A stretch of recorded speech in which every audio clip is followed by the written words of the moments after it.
please turn the volumes off on all of your devices for us, please. Thank you.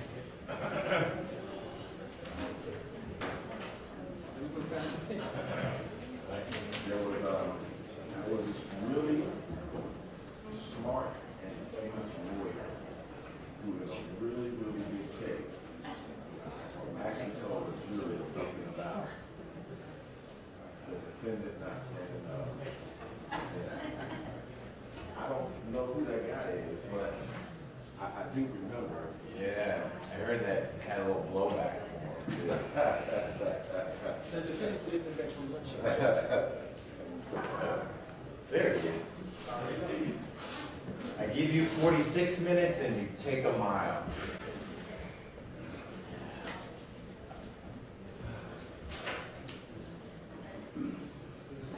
Any intel on the rest of the team? Yeah, they're coming very close. Okay.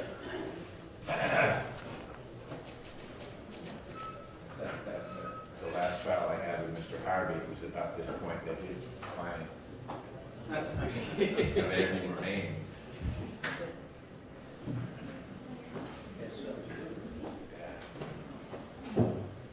Actually, he had to give his closing without his client there. Yeah. I was entertained. I don't think Mr. Harvey was. Giving your closing argument with your client not around anyway. Not in this case. I was explaining, we couldn't find anyone here. It was time to get started. And I said, the last trial I had with Mr. Harvey, he at least stuck around. Exactly.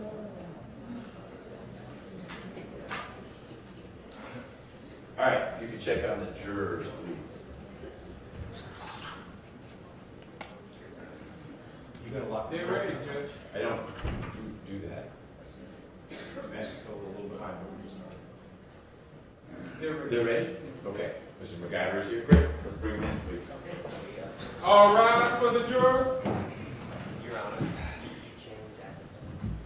No. But I'm going to explain when I'm done with that charge, as Mr. Samuel requested.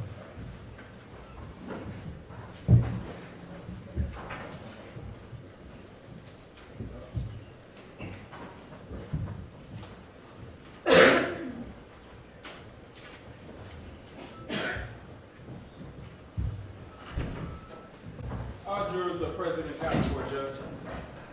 Thank you. Please be seated. Hello. Welcome back. Again. It is time for me to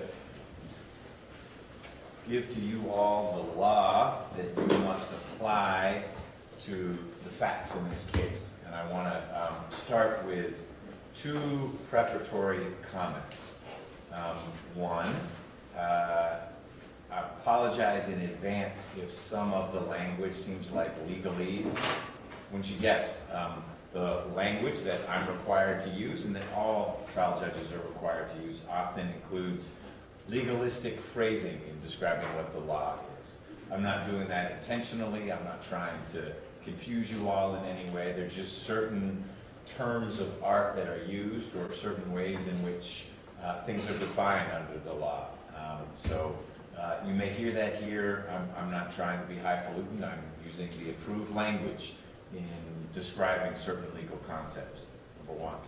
Number two, I will largely be reading from this document. I reserve the right to extemporize a little bit. You will get this document, so you should feel free to take notes if something resonates with you, but don't panic if I am telling you what the difference is between direct and circumstantial evidence. You know, I like that wording. It's here, and this is a document that goes back with all the evidence for you to review, should you need to, during your deliberations. With that said, let's begin. A grand jury has indicted the defendant for murder, felony murder, aggravated assault with a deadly weapon, possession of a firearm during the commission of a felony, and influencing a witness. The defendant has entered a plea of not guilty to these charges. The indictment and the plea of not guilty, which you'll get, the not guilty plea is written right there under the indictment, form the issue that you are to decide. Neither the indictment nor the plea of not guilty is evidence. The defendant is presumed innocent until proven guilty. This presumption of innocence remains with the defendant unless it is overcome by the state with evidence that is sufficient to convince you beyond a reasonable doubt that the defendant is guilty of one or more of the crimes charged. The burden of proof rests upon the state to prove every material allegation of the indictment and every essential element of each crime charged, all beyond a reasonable doubt. There is no burden of proof on the defendant, and the burden never shifts to him at some point in the trial to introduce evidence or to prove anything at all. When a defense is raised by the evidence, the burden is on the state to negate or disprove that defense beyond a reasonable doubt. The state is not, however, required to prove the defendant's guilt beyond all doubt or to some mathematical certainty. A reasonable doubt means just what it says. It's a doubt based upon common sense and reason. It's the doubt of a fair-minded, impartial juror honestly seeking the truth. That's what you guys will be doing. It doesn't mean a vague or arbitrary doubt, but it is rather a doubt for which a reason can be given. A reason that arises from your consideration of the evidence, lack of evidence, or conflicts in the evidence. If, after giving consideration to all of the evidence that you've received in this case, your mind is wavering, unsettled, or unsatisfied, that is a doubt of the law, and you must acquit the defendant. But if that doubt does not exist in your mind as to the defendant's guilt, as to one or more of the crimes charged, you would be authorized to convict. Evidence that merely places upon the defendant a grave suspicion of the crime charged, or that merely raises speculation or conjecture as to his guilt, is not sufficient to authorize a conviction.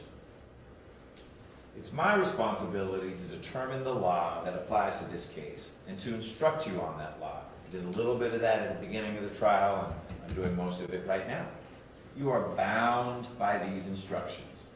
It's your responsibility to determine the facts of the case from all of the evidence that was presented.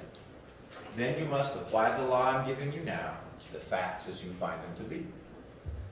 You must decide this case based only on the evidence presented during trial. Evidence includes all of the witness testimony that was allowed in, all of the exhibits that were admitted, as well as the several stipulations that have been entered into. Evidence does not include, as I've mentioned, the indictment or the plea of not guilty. Evidence does not include anything I've said other than reading the stipulations into the record. It does not include anything the lawyers say, to include their opening and closing remarks. And of course, questions are not evidence either, only answers to questions. Now, evidence can be direct or circumstantial or both. An example of direct evidence is the testimony of a person who asserts that she has actual knowledge of a fact, like an eyewitness. I saw that the light was red. Circumstantial evidence is proof of one or more facts that tend to prove or disprove some other fact by inference. There's no legal difference in the weight that you may give to direct and circumstantial evidence. In considering the evidence in this case, you're free to use reasoning and common sense to make deductions and reach conclusions. However, you may only convict if the evidence, whether direct, circumstantial, or both, excludes all reasonable theories of innocence and proves the defendant's guilt beyond a reasonable doubt. The parties have entered into several stipulations in this case. When parties stipulate, that is evidence. You may take the stipulations that I read into the record as if testimony to that effect had been given in court, and you may rely on it if you find it credible. However, either party may dispute such stipulated testimony through other evidence. Criminal defendants who have no burden to prove anything are not obligated to testify. When, as occurred in this case, a defendant chooses not to testify, you may not consider or discuss that decision in any way in reaching your verdict. The testimony of a single witness, if believed, is sufficient to establish a fact. Corroboration of a witness is not required, provided that you find that witness's evidence to be sufficient. You must determine the credibility or believability of the witnesses in this case. And in deciding credibility, you may consider all of the evidence, because you've received it all now, including the witness's manner of testifying, the way you observe the witness reacting to the questions, the witness's basis for knowing the facts about which they testify, the probability or improbability of their testimony, their interest or lack of interest in the outcome of this case, their possible bias for or against a party, and their personal credibility, as you may have observed it. But you've heard from several witnesses who were designated experts. Expert witnesses are those who, because of their training and experience, possess knowledge in a particular field that is typically not known to the average person. These witnesses, expert witnesses, are permitted to give their opinions based upon that training and experience. Testimony of an expert, like that of all witnesses, is to be given only the weight and credit you think it is entitled to receive.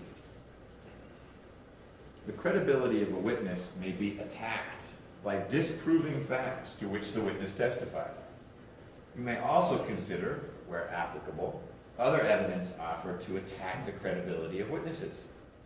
This would include evidence of a witness's bias for or against a party.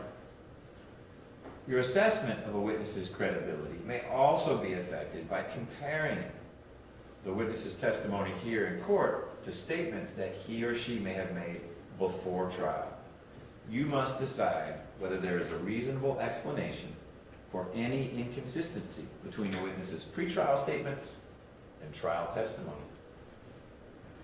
Finally, in determining the credibility of a witness whose credibility has been attacked, you may consider, where applicable, evidence that was offered to support the credibility of the witness.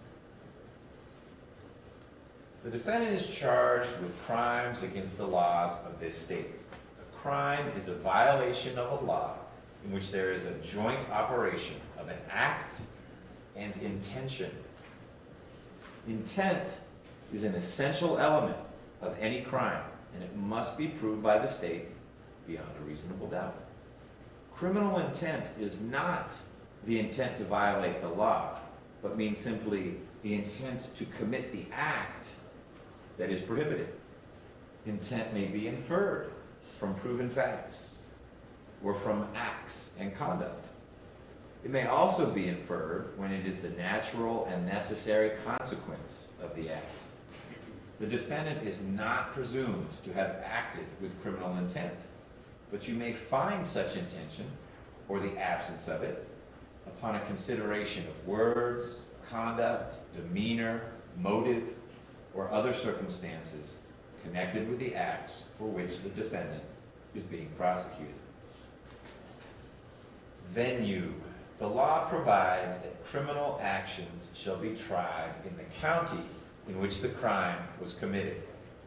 That's the question of venue. That is, were the alleged crimes committed here in Fulton County? And venue is a jurisdictional fact that must be proved by the state beyond a reasonable doubt as to each crime charged, with one exception. There is one exception, that the state proved that crimes occurred here in Fulton County, and that's count 5 that charges the defendant with influencing a witness. That count may be properly prosecuted either where the alleged influencing occurred or where the underlying conduct occurred. I'm going to talk to you now about the elements of the various offenses that are charged in the indictment. We'll start with murder. A person commits murder when he unlawfully and with malice aforethought, either express or implied, causes the death of another. Express malice is the deliberate intention to unlawfully take the life of another. Express malice can be shown by external circumstances capable of proof. Malice may also be implied where no considerable provocation appears, and when all the circumstances of the killing show an abandoned and malignant heart. That would be one of those legal phrases I mentioned. Is that someone's phone going off back there? Okay. Deputy Murphy would shush that phone if it were here in the court, but it's back in the jury room. It is for you to decide whether the facts and circumstances of this case show malice. To constitute murder, the homicide must have been committed with malice. Legal malice is not ill will or hatred, but rather the unlawful intention to kill without justification, excuse, or mitigation. If a killing is done with malice, no matter how short a time this malicious intent may have existed, the killing constitutes murder. The law does not require premeditation, and no particular length of time is required for malice to be generated in the mind of a person. It may be formed in an instant, and instantly a fatal wound may be inflicted. If malice is in the mind of the defendant at the time of the doing of the act or killing, and it moves him to do it, it is sufficient to constitute murder. A proof of motive is not essential to the crime of murder. Evidence of motive, if any, has been admitted for you to determine whether it establishes the defendant's state of mind at the time of the homicide. Now, count 2 charges the defendant with felony murder. A person also commits the crime of murder when, in the commission of some felony, he causes the death of another, with or without malice. Aggravated assault with a deadly weapon is a felony. I'll define it in a few moments. If you find beyond a reasonable doubt that the defendant committed the homicide alleged in this indictment, at the time he was engaged in the commission of the felony of aggravated assault with a deadly weapon, you would be authorized to find the defendant guilty of murder, whether the homicide was intended or not. In order for a homicide to have been done in the commission of a particular felony, there must be some connection between that felony and the murder.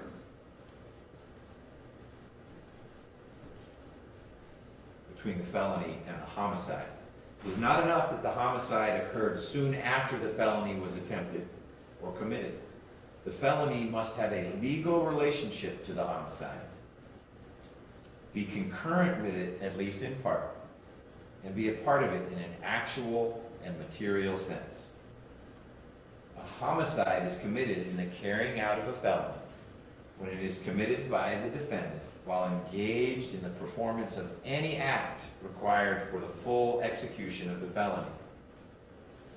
You must also find that the underlying felony, here aggravated assault with a deadly weapon, was itself inherently dangerous to human life, either because it was dangerous per se, or because by its circumstances it created a foreseeable risk of death.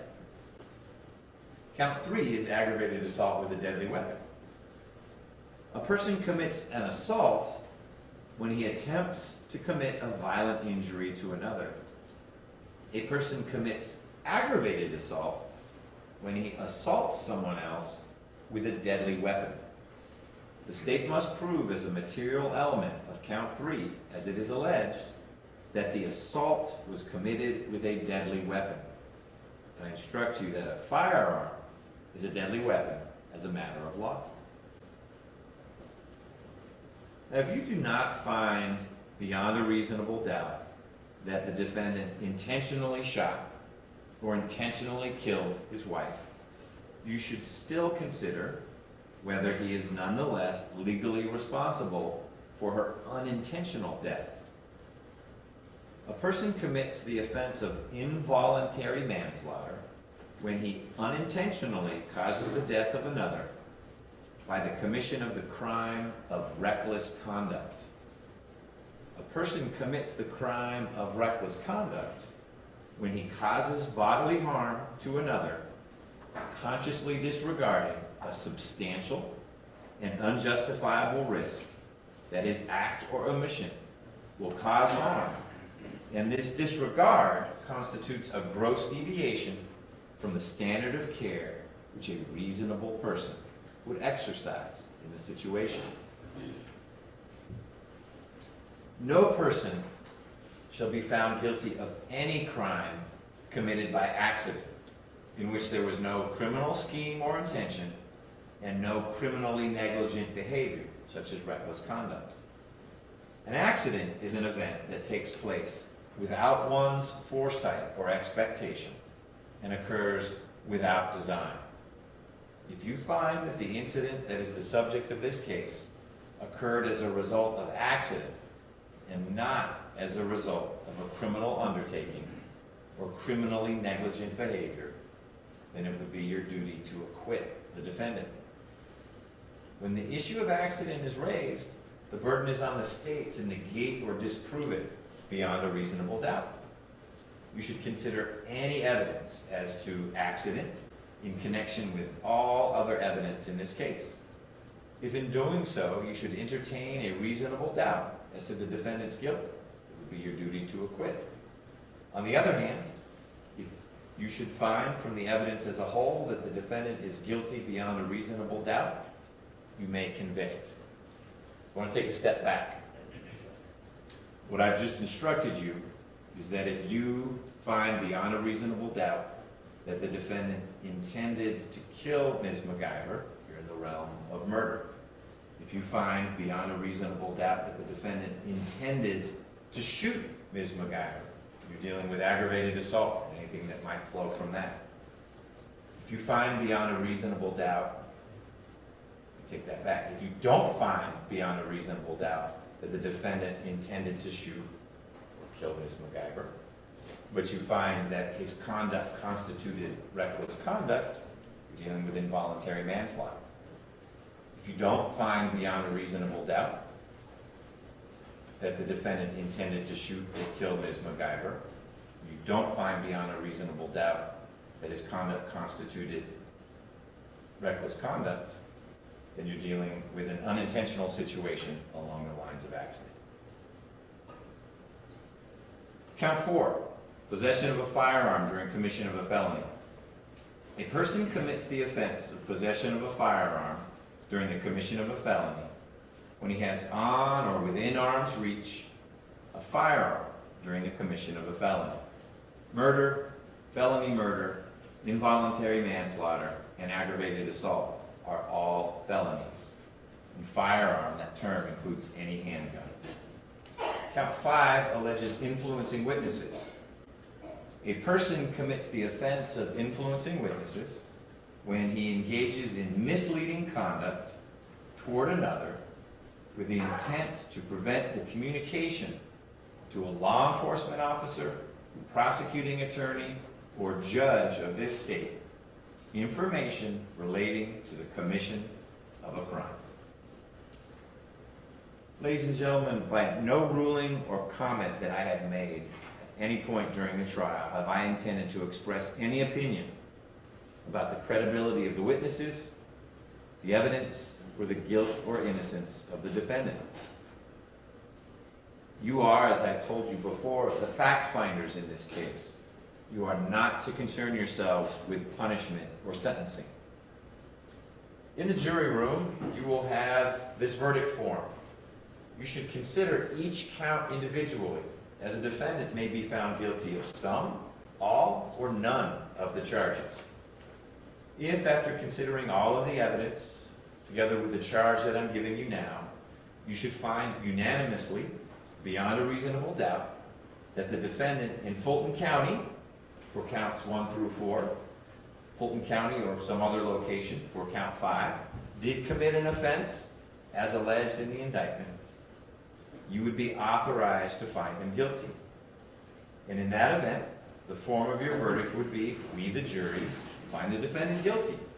And in the blank on the verdict form for that particular offense, you would check next to guilty. If you do not believe that the defendant is guilty of a particular offense, or if you have any reasonable doubt as to the defendant's guilt, it would be your duty to acquit him. In which event, the form of your verdict would be, we the jury find the defendant not guilty.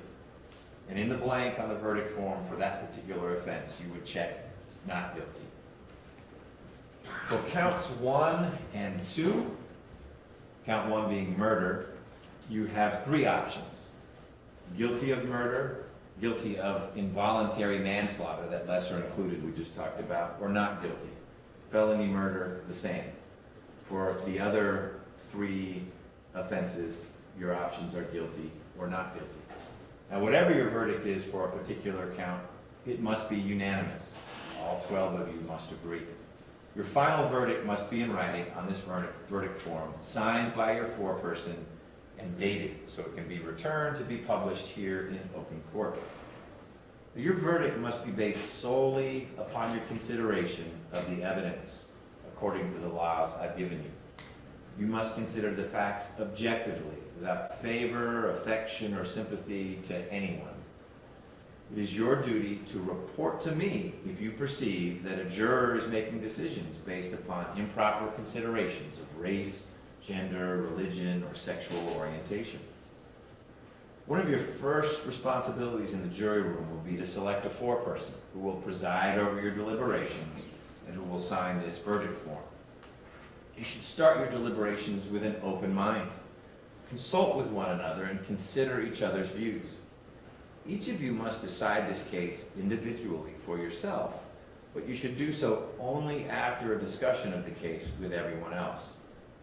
Do not hesitate to change an opinion if you are convinced that that opinion is wrong, but you should never surrender an honest opinion simply to be congenial or to reach a verdict because of the opinions of other jurors. During your deliberations, you must not communicate with anyone outside your group, nor may you conduct any outside research. And to help ensure that that happens, Deputy Murphy or one of his colleagues will be collecting all your electronic devices. We will hold on to them as long as you deliberate today. If you return tomorrow, you're welcome to bring them because you can use them during breaks. But as long as you're back in the jury room deliberating, that phone that was making all that noise and any other electronic device will be back in chambers. Now, going forward, should you need to communicate with me for any reason, it must be in writing. I will take that written communication, share it with the attorneys, and provide you whatever response I'm allowed under the law to give you.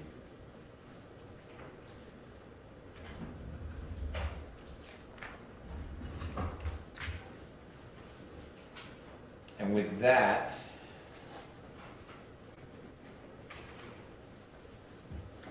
um, 12 of you are going to retire to the jury room, but please don't begin your deliberations until you receive the evidence, which Deputy Murphy will bring in, charge, the verdict form, and the indictment. I need jurors 97, 106, and 108 to stay put. Everyone else to the jury room, please. All rise for the jurors.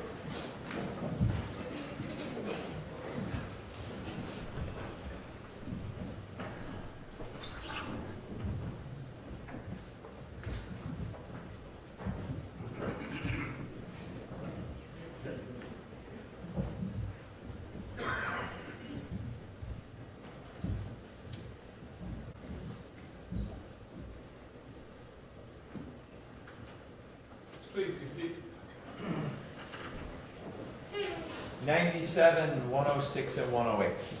You are our alternates. We actually had one more alternate as well, but when we lost a juror on minute 1 of the trial, that person was unknowingly pressed into service. Good news is you've made some great friends, and you get to keep your electronic devices. You will stay here today as long as your colleagues are deliberating. We'll work through at the end of the day what your tomorrow might look like if your colleagues don't complete their deliberations today. But until I dismiss that jury because they reach a verdict or it's a mistrial or something else happens, you remain in service because we could lose another juror. And if we do, then one of you will become a part of the deliberating group and they will restart their discussion with one or more of you involved. So you plus one other were our security net. We knew it was going to be a long trial, and I'm frankly amazed that we only lost one juror over the many, many weeks. As we were approaching that break we took, there was a chance we might lose a couple more, which is why we had so many alternates. You have seen and heard the very same evidence, and you are just as qualified to be back in there deliberating. But the way things played out, you three are the alternates. We're going to get you set up in a different room, not the room where the jurors are. And while you're back there, you are free to work, go about your business, etc. Just no outside research, because again, it's as if you are still a juror. And we're keeping you in a safe place in case we need to replace one or more deliberating juror.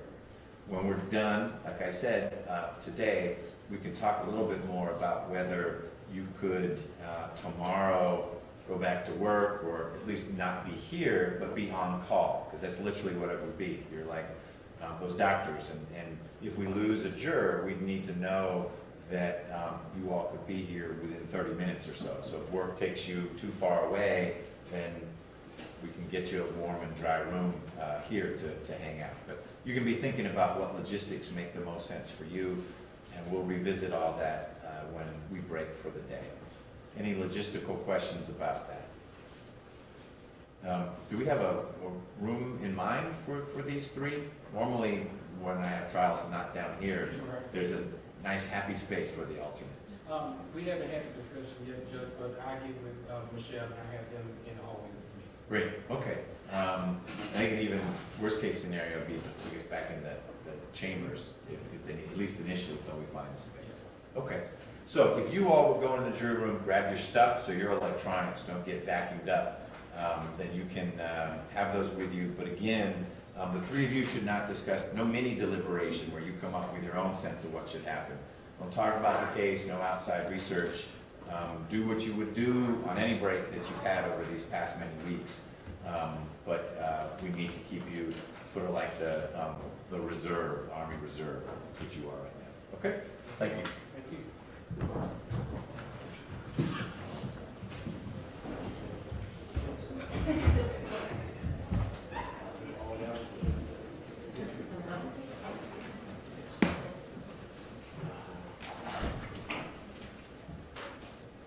All right, you all can be seated. Mr. Rucker, anything in connection with the charge? No. Mr. Samuel? Other than all, I mean, you've preserved and protected and you're renewing the issues we've worked through. Right. I guess here's my question, two things. The extemporaneous was exactly right, but it's not in here. So I would ask you to type it up.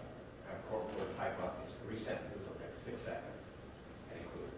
Okay. Because it's absolutely critical. I don't have to repeat myself, I've been saying that for 5 days now, and you did.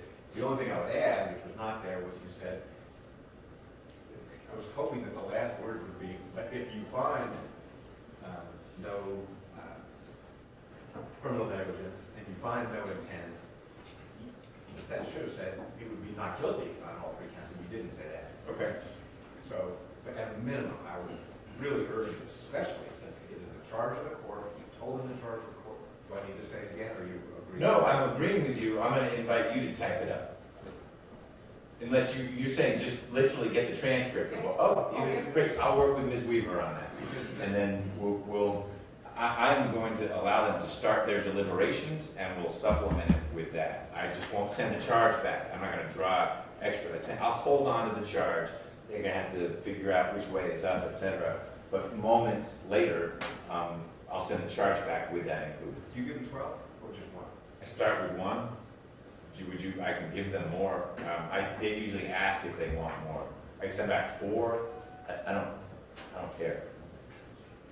Whatever they want, I'm about to say. I would like -4. Okay. Okay. I would like 12. Okay. I'll work on that and I'll coordinate with Ms. Weaver. My understanding is that there is, I just don't have that understanding. I understand that folks have gone through the exhibits. Is there any dispute as to what should go back from the state?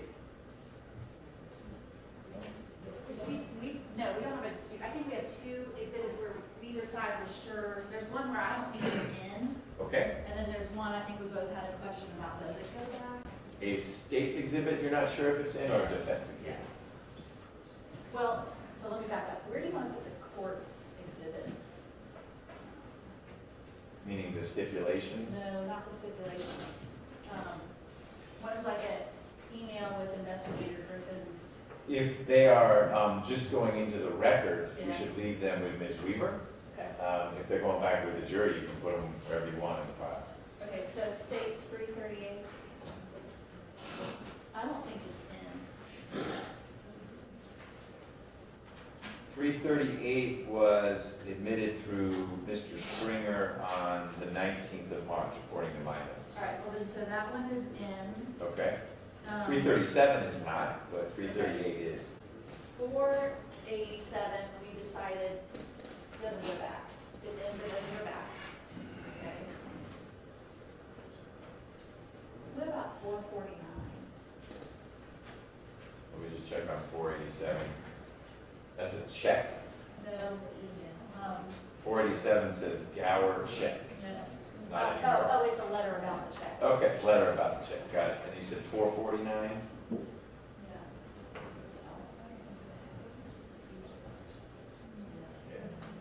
Okay. That was not admitted, it was published. All right, so okay. Okay. This is our stack, it does not go back Where's what goes back? over here. Okay, great. And then, 481. It's Mr. McIver's, is it in? It was admitted through Dean Driscoll on the 28th of March. Okay, so that's it. Okay. What do you do? Oh, we need to print another copy of D15. It's the Emory Hospital sign. It The copy It left the courthouse. left the courthouse, Okay. so I'll show it to you and then I'll go print it right now. Okay.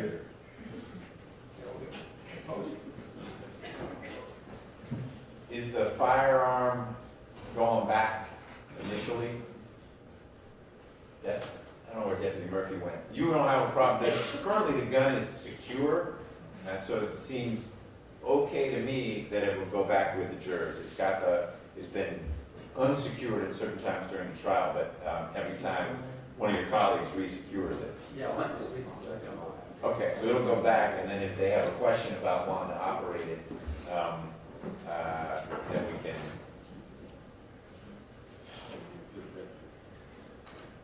Sorry. No, that's okay, because my question was, do we need to have a discussion about having it sent back in an unsecure way, or we leave it secure, and then when they inevitably send a note out saying, could we try it out, then we unsecure it until they're done doing that. I'm open either way. Second? Okay. We'll just leave it secure, and if the inquiry is made, they have been told they can do that. I'll add the redacted indictment verdict form to the pile. I'll hold on to the jury charge till we get that little blurb. I may remove the owns if there were owns in there. But I'll let everyone look at that before it goes out. So, anything else from the state before we have the deputy send that evidence back? No, sir. Okay. Anything from the defense? No, Your Honor. Okay. I guess you guys have a room here, so you don't have to go far. We live in somewhere where there's a wind tower. Okay. We need one phone number to call for both sides. If there's a question, we did figure out how to make the very pale blue light go on. So what's, you don't need to say it out loud, just email to me, please, the magic number that Ms. Hansberry can call, and that will, one call defense, one call state. Yes, sir. Great. Thank you. And thank you writ large for getting us to where we are right now. It's the jury's turn. So when you're ready, if you want to, is it everything on? Just, You'll help him figure out what to take? we gotta Okay. mark this one exhibit. Okay. Is that number 15, D15? Okay. All right, we go off the record.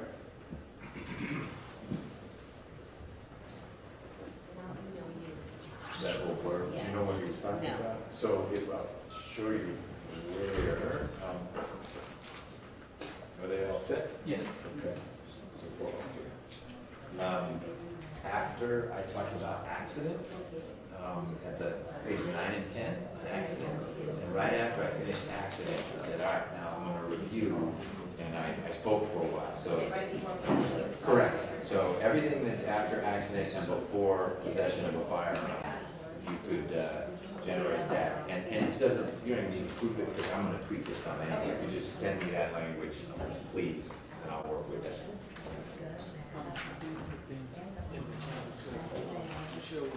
Okay. Yeah, she's probably getting a long overdue lunch break. Yes. So, we just figured out. Okay. Great.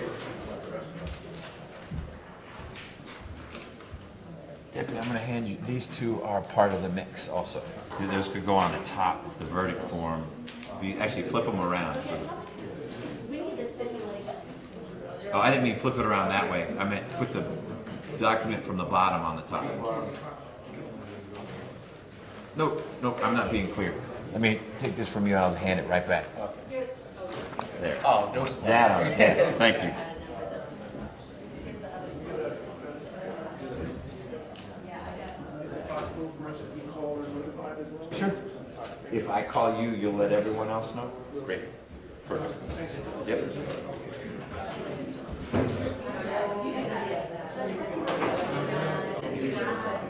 I don't, and that was, we were gonna confer, if you just start with 20, I know we didn't get that far.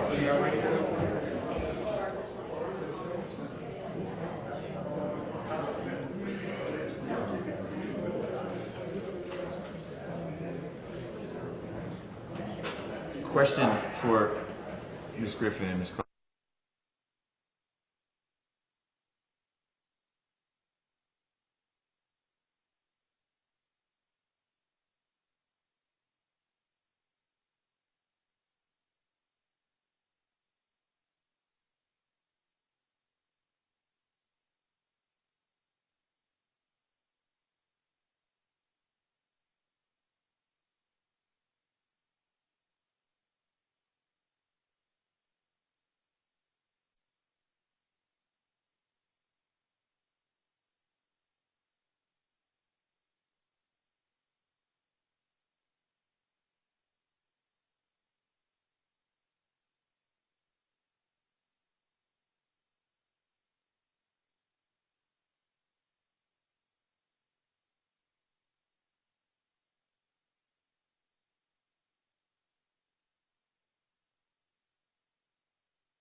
Judges on the bench, court remain seated, court come to order.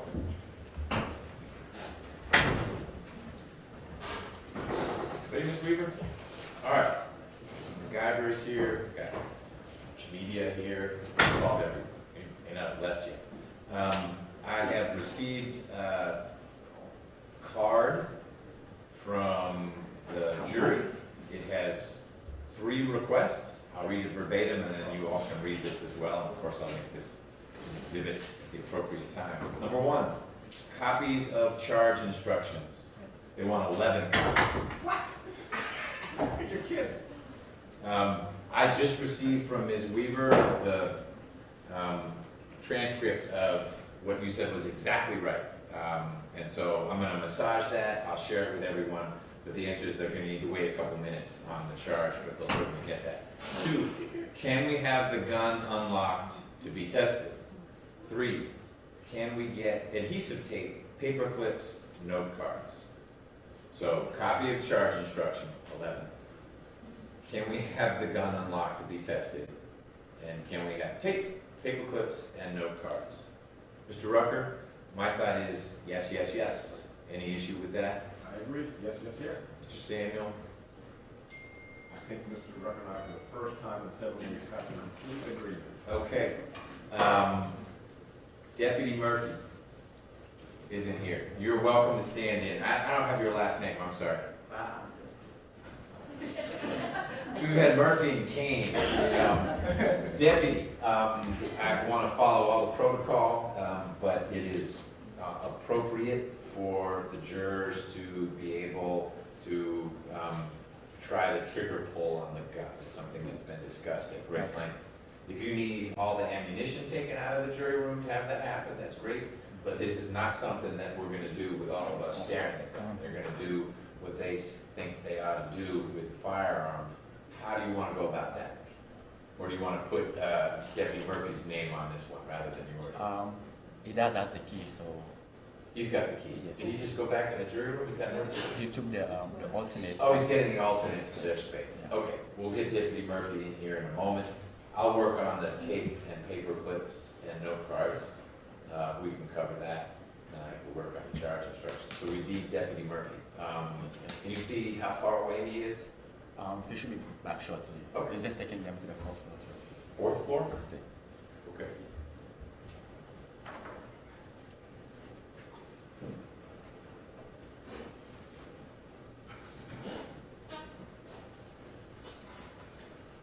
Do you understand why they wanted 11? Did you already send 1? No, my guess is they meant 11 copies of the original for a total of 12. I plan on sending back a total of 12, and they may have said, well, if we ask for 12 copies, then we'll have 13. Pointless.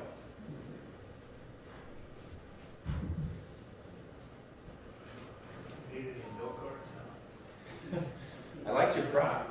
It seemed to pain you to carry them around.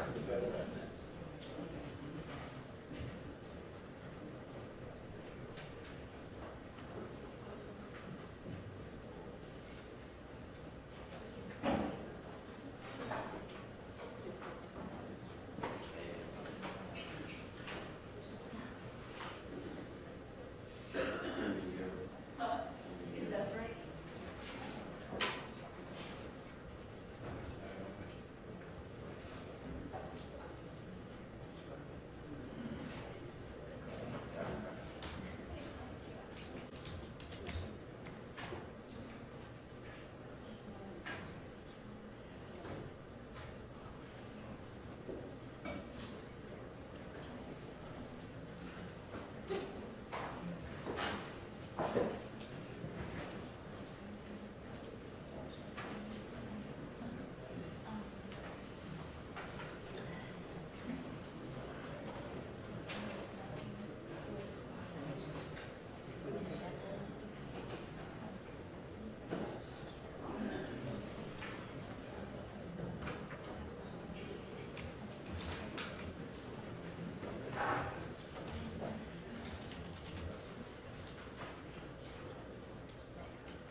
the 4 different scenarios concerning intent or lack of intent that it just heard about. Murder, aggravated assault / felony murder on the intent side, intent to kill, intent to shoot. Then on the didn't intend for either of those, if the actions nonetheless constitute reckless conduct, involuntary manslaughter, and then finally the piece about accident. The most significant edit, most of it was just sort of stylistic, was adding the "you must acquit," which is a correct statement of the law, and I think puts the right punctuation mark at the end of all that. I didn't want to say you may convict in those other areas. I'm very leery of getting into the mix of what the jury could do, other than the few mandates that are out there, like you must acquit. Mr. Rucker, do you have any issue with that language? No. Mr. Samuel? I have no issue. What I propose to do is, in the 12 copies that go back with the jury, actually put that between the accident language and possession of a firearm during commission of a felony. That's where it came when I was reading it to them, rather than have this little supplement on the back. I'll get both sides a copy of what I'm going to share with them, but the ultimate original that goes back with the jurors and the 11 copies of that will have that language that you've both okayed now, immediately following the charge on accident. Any issue with that, Mr. Rucker? No. Mr. Stanley? No. 2 things. The jurors have said they can only go till 5 today. We'll bring them back in when they say it's close enough to 5 to talk a little bit about how tomorrow will go. They have asked Deputy Murphy whether they are free to set longer hours for deliberations going forward, and I'll address that with them. The answer is they can set the time frame they want within reason and constraints that we may have outside of that. Then they have question card number 2. They ask, can we have a list of exhibits with numbers and details listed next to each other, highlighted with what exhibits are with the jurors? As opposed to which exhibits they don't get to get? Well, I'm reading what it says. You don't get to write questions on a card back to them, as much as Mr. Harvey likes that process. So that's how I take it, that they were thinking, because they've seen us all jotting things down, that maybe there's a universal exhibit list that would say, here's what you've got, here's what you don't have. My initial inclination is to say, you've got the exhibits that are available at this point. If it's, what I don't want to mislead them on, for example, if they wanted to watch Mr. McIver's interview with the police, they could ask to see that again, and chances are I would allow them to come in here with the defense and the defendant and the state present and let them watch that again. I don't think that disc is with them, so I don't want to mislead them to say, you've got all the things you're going to get. But I think I understand the point from Mr. Samuel's question, that they don't necessarily get a list of the things that were kept from them, because they ought not to be drawing conclusions from the fact that they don't have the ME's report. That's something they don't get.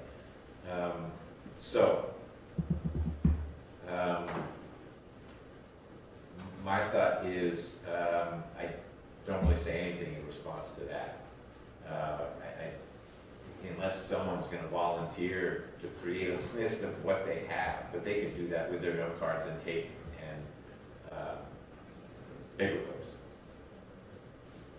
Your thoughts, Mr. Rucker, on this question?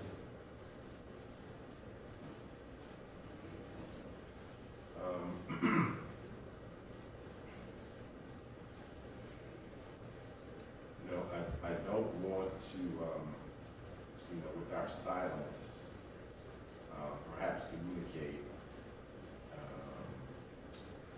that what they have is all, that's it. That's your whole universe back there. Because the defendant's statement did become a part of closing argument. And you really wanted to play it, but you were less technically adept than Mr. Harvey. That's correct. Hard to imagine. I was shocked. Me too. Okay.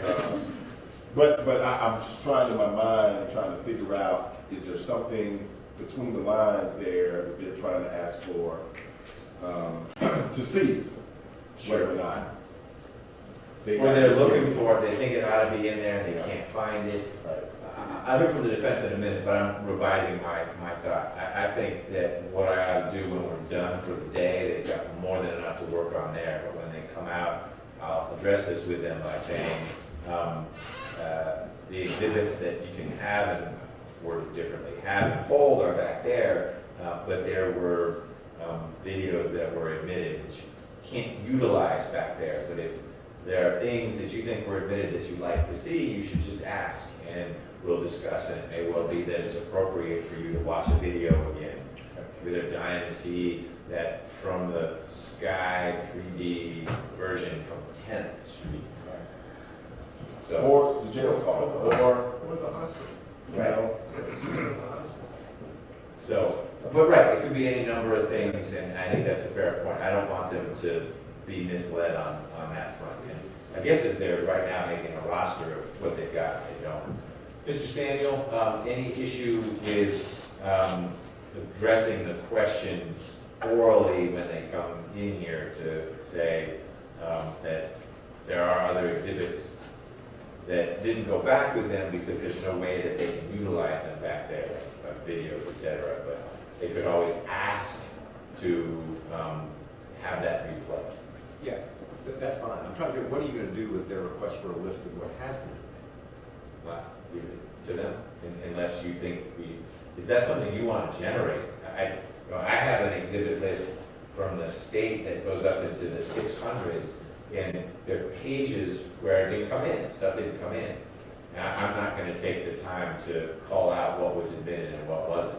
And so I thought, telling them they've got the exhibits that were admitted that they can actually use back there. There are other exhibits that were admitted that there's not a way for them to utilize back there, but they might be able to see if they ask, we want to watch a video again, something like that. I'm in full agreement. Okay, I'll do that when they say they're done for the day, and we'll talk schedule, and I'll address that with them.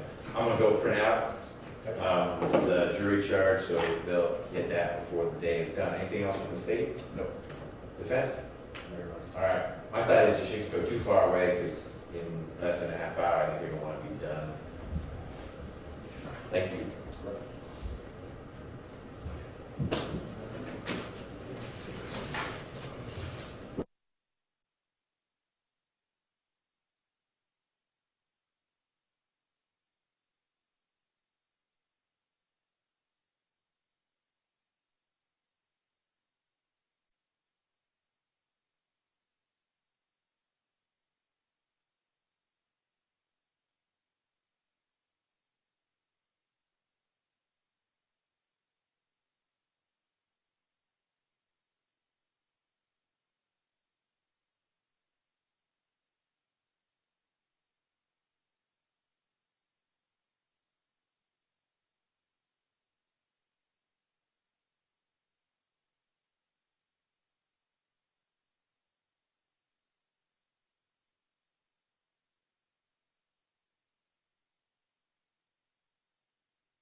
So the jurors have indicated they're done for the day, which is collecting the alternates as well, because we need to talk to them about logistics. Does the state have a preference whether the alternates report tomorrow and hang loose in a different location, or we let them go about their business if they can commit to be here in a short amount of time? I think the latter is reasonable. Okay. Allow them to perhaps go about their business, but just be available within a reasonable period of time. Okay. In the same way that during the break we took, they were able to go about their business, but operated under the instruction that they not talk with folks about the case. Right. Okay. Mr. Samuel, your thoughts? Okay. Then I'll get input from them. I need to explain to the 12 deliberators that how we're going to handle the exhibits that didn't go back with them. Any objection to having the alternate sitting in here while I explain that to them? I'm not getting into anything substantive, but if there's a concern, we can keep the alternates back in the jury room if they're not here yet, while I talk to the 12 and get all 15 out here to talk logistics. Do you have a concern one way or the other, Mr. Rucker? No. Mr. Samuel? Okay. And Deputy Murphy's going to poke his head out when the alternates have arrived. And we'll get everyone in here. I'll answer the question about the exhibit list, and then we can figure out what tomorrow's going to look like.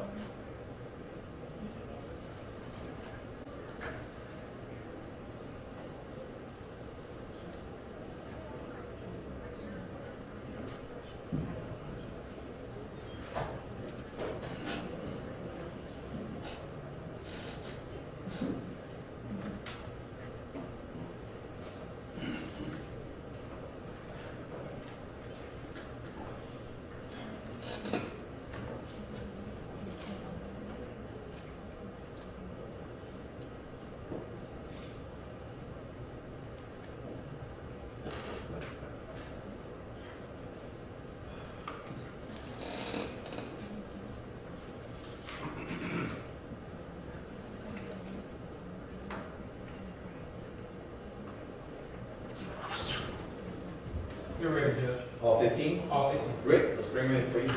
All rise for the jurors.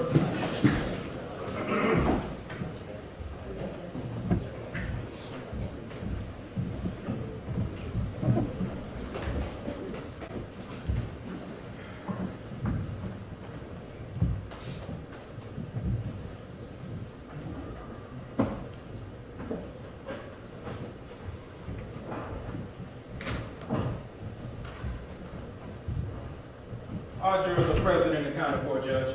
Thank you, Deputy Murphy. The rest of you can be seated.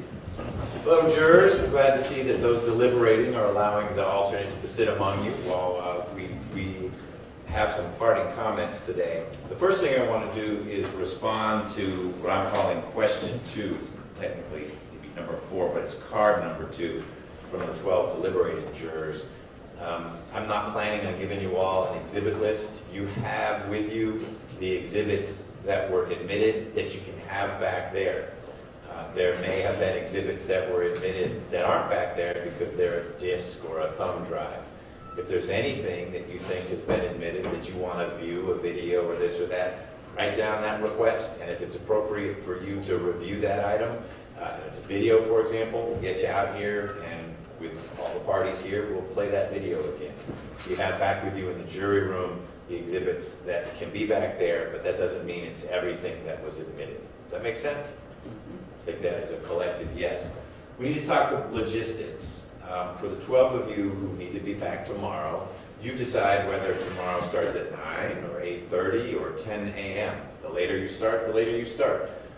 But we'll be available for you all when you're ready to get started. I just need to know when that is so we can make sure Deputy Murphy is here, jury room is unlocked, etc. You won't report to the courtroom, you'll report to the jury room. You can't resume your deliberations until all 12 of you are present. So we'll be collecting the exhibits. They'll be returned to you all once all 12 of you are there. So I don't know if you've discussed what time you want to be back. Yes. What time do you want to start tomorrow? We'll be able to start at 9. Okay, so 9 is the target time for starting. And once all 12 of you are here, we'll return the exhibits and whatnot to you, and you can start again. And you can go within reason as late as your schedule allows. You may decide, because the nature of deliberation is more taxing, that you want to stop at 2 on a given day. We're not going to keep you past the time you decide is the right time to stop. But again, it helps us for planning purposes if you're able, like you did during the trial, to say, well, on these days, we're okay staying till 6, other days till 5. And there's nothing magic about round numbers. It may be that you say, we're going to be here till 6:15 today. And that can be flexible. You may decide you want to stop a little earlier than you had forecast or go a little bit later. The shuttle stops at a certain point. You need to get in line for the shuttle before that last run. And we don't want to stretch folks too much by going to a crazy hour on a particular day. But you also might be at a point where you want to stretch a little bit more because you're working through a particular issue. What's the plan for tomorrow? We're going to stop time yet. Okay, you don't need to, but tomorrow, Do that in the morning. Deputy Murphy will be bugging you in the morning at some point to say, what are we looking at for a stop time? You're free to take breaks whenever you want, but you can't deliberate with someone missing. So if a juror says, I need some time, then you all get time. It's not appropriate to have 11 or 10 or some subset deliberating while others are taking a walk. And you can break for lunch at any time and have that lunch break be the duration you want. But again, everyone needs to take that break. You don't all have to dine together, but you can't have some folks stay behind saying, I'm not hungry, so we're going to keep deliberating. When you are breaking for lunch, we need to know that, because then I can let the lawyers know they don't need to be on standby. You're not going to have a question or an issue while you're having lunch. That's the one thing you need to let Deputy Murphy know besides the stop time. Any logistical questions for the 12 who'll be back at 9 tomorrow? For our 3 alternates, if you believe that you can leave us with a phone number where if we need you, you could be here within 30, 40 minutes, you don't need to come back tomorrow. I'm going to leave that up to you to decide. There's number 3. Leave it up for you to decide whether it makes sense to come back. The room where you just were, not the couch and chair there, but it's actually a jury room, is available this week and next week if deliberations go that long. So if your preference is to come here and not reintegrate with work or family or life, that's fine. You are an active member of the jury, just you're a non-deliberating alternate juror right now. If you'd rather not be here tomorrow, that's okay. You just need to have that phone available during working hours so that we can reach you should the need arise. So I'm going to ask you individually, juror 97, what's your plan? For tomorrow, come in and then play it by ear from there. Okay. So what I'll ask you to do is report to this jury room as well. And then when the 3 alternates are here, we'll see what everyone else plans to do. But you should come to this jury room, and then Deputy Murphy or a colleague will get you to that other space. You shouldn't report to that other space because they'll sort of wonder what's going on. We'll get you up there. 106. Yeah, I'll do the same thing. Come in tomorrow, see how it goes, and then. Okay, great. And 108? Same? Okay. So 9 a.m., try to be here by 9. If the other 12 are here and going, they can start their deliberations. You can't be a part of that, but ideally you'll get here by 9 as well, and then Deputy Murphy or someone will get you back to the room. Did that room work out where you just were? Yeah. Okay, and we didn't forget about you, as I promised. And so we'll do the same when your colleagues are breaking for lunch. We'll let you know that that's what they're doing, and you'll be free to do that as well. The 3 of you, you're welcome to bring work, a pillow, whatever you want to do, as long as what you're doing isn't talking about the case or doing any outside research. All right, last chance. Any other logistical questions? Thank you all. We'll see all 15 of you tomorrow morning, 9 o'clock.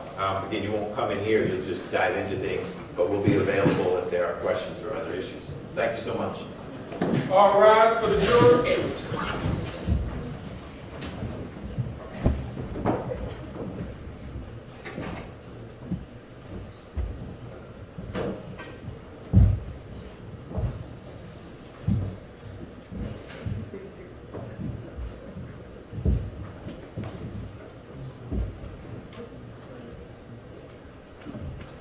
Please be seated.